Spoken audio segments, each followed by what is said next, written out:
Up here at Oswego on a Wednesday, chatting with a guy. No, you go ahead. You got work to do. You can come on through here. So people are working here at Garafolo's Importing right here on the main drag in Oswego. And of course, he had a trip right there off the camera. So he was just at Super Dirt Week. We talked to him coming in, so I wanted to put a bow on everything that we did talking coming into this. First of all, how were things for you, and how do you think things went for Oswego, the town, all the businesses, everything like that along the way? The city really, did a real good job with it and accepting it. I think our mayor did a good job. The parade always goes over great in the city, and the kids at the school love it. You see all the people lining Bridge Street. Oh, actually right by schools, huh? Yep. Yeah, it goes right up down 104 here, and the Fitchu Park comes out. The kids come out, and they get to see it. So the city benefits so much from this. You can't even really put into a number how much it helps. Yeah, I heard from some other people about various sub shops and places that they went in town. What were people buying from you outside of the obvious 12-ounce beverages? We do a lot of subs, for lunches, because our subs are huge, so people can eat them twice, really. Oh, really? Yep. Left over for dinner? Yep. And then we do a lot, barbecue stuff, a lot of sausage, a lot of hamburger, steaks. And every day you'd see the guys. You know who they were because everybody came in with a shirt on, a race shirt, So you knew who was here for what. And a lot of faces that we didn't see, so you can tell that as well. Mm-hmm. So it was a big boost or a little boost? Oh, it's a good boost. A really good boost, Yeah, huh? it's a good boost. Okay. Did you hear from any other businesses around the area? I remember you talked about the one restaurant that was we nearby got here. right across the way here, you got Wade's, and that place is packed from, Wednesday till Monday, really. People even still hit there.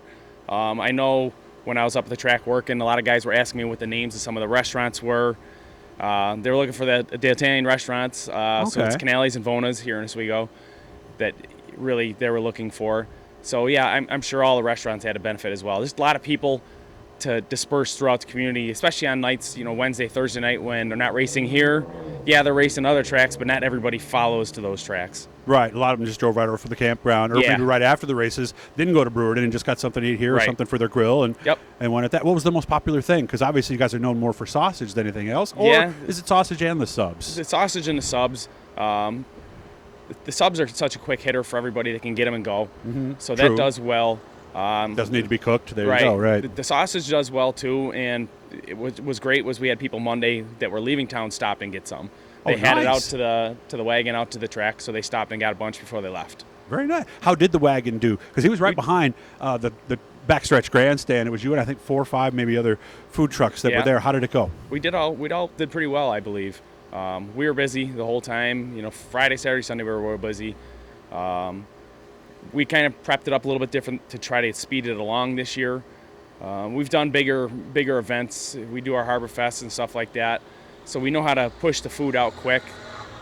Just staying ahead of it and making sure everybody gets what they want in a timely manner because, especially during the race, people want to come down during a caution. I want to get there fast to get back to their seats. Out. So you try to have everything ready as much as you can. Now, there was one little moment, and I talked to you about this when I saw you. I think it was either Saturday because you were supposed to be there. But I was sitting there with some people at the little picnic table, and somehow the chicken tenders were maybe a little bit more done than they should have. Mm-hmm. And because I asked them, I said, how is it? And one of your guys heard them and brought them over another order of chicken tenders. And we talked about that.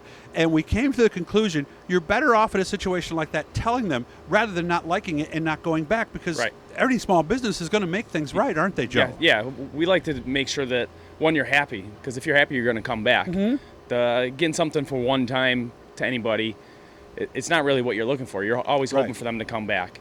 And you want to keep them happy as much as you can. I mean, that's something that's our fault. Then that's our problem. We'll fix it. Mm-hmm. If you don't like it just because you don't like it, that's your fault. That's not our fault.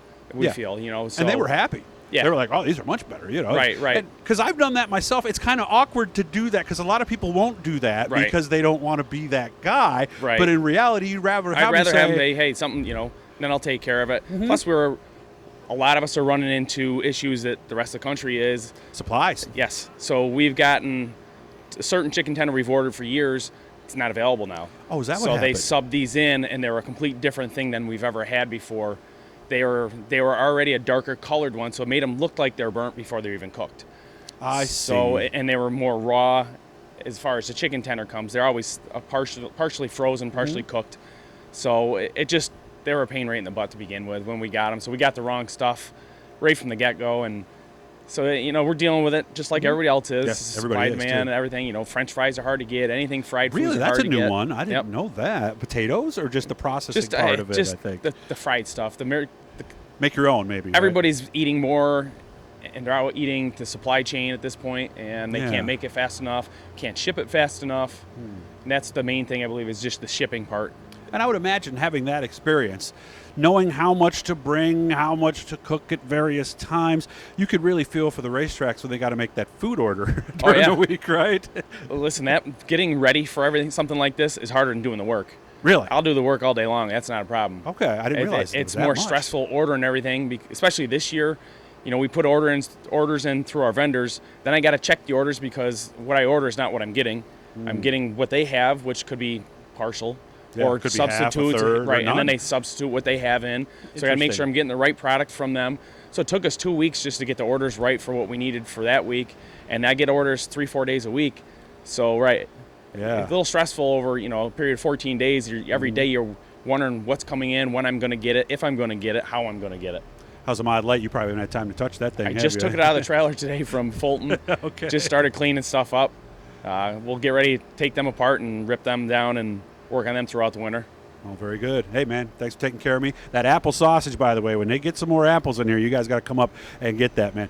Thanks for all your help during Super Dirt Week, okay? Hit the blue E, subscribe. Every time we're talking to somebody cool or somebody behind the scenes, like Joe Garafolo, who not only is a racer, but also works behind the scenes in the food business at racing as well. I'm glad you guys had a great Super Dirt Week. Thanks, Doug.